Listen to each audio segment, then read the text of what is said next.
Hello everyone, আসসালামু আলাইকুম। কেমন আছেন সবাই? আমি আজকে আপনাদের সাথে খুব সুন্দর একটি রেসিপি শেয়ার করব। কিভাবে এই মজাদার মানকচুর বড়াটি বানিয়ে খেতে পারেন সেটাই শেয়ার করব।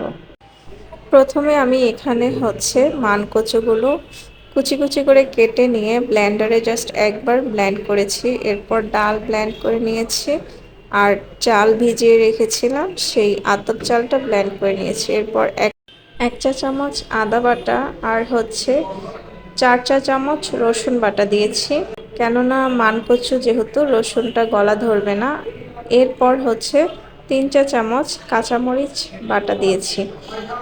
এরপর হলুদের গুঁড়া দিয়েছি 1 চা চামচ, লাল মরিচের গুঁড়া দিয়েছি 2 চা চামচ। এরপর রাঁধুনি গরুর গোশতের যে মশলাটা আছে, গুঁড়া মশলাটা, সেটা দিয়েছি পরিমাণ মতো, লবণ দিয়ে।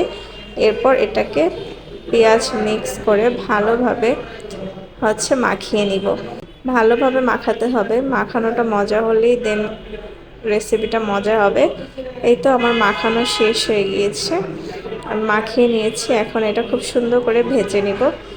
আমি বেশি একটা তেল দিয়ে ভাজবো না।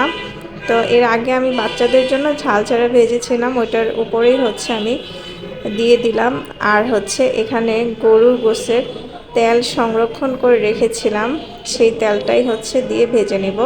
খুব মজা লাগে, খুব সুন্দর একটা ফ্লেভার আসে, অনেক স্বাদ হয়। আপনারাও বাসায় এইভাবে ট্রাই করে দেখতে পারেন। কুরবানির যে গরুর গোশতটা রান্না করেছিলাম, ওর উপরে যে তেলটা ভেসে এসেছিলো সেটাই আমরা এইভাবে রেখে দিয়েছিলাম। এরপর আমার ভাজা শেষ, এই তো আমি খাচ্ছি। আলহামদুলিল্লাহ, খুব টেস্টি হয়েছে। আপনারাও বাসায় এভাবে বানিয়ে খেতে পারেন, খুব মজা লাগে। উপরটা একটু মুচমুচে হয় আর ভিতরটা সফট হয়। ভাত দিয়ে খেতেও খুব মজা। আমরা বেসিক্যালি ভাত দিয়ে খেয়েছি। খুবই অসাধারণ একটি রেসিপি, জিভে জল চলে আসার মতো। টাটা, আল্লাহ হাফেজ।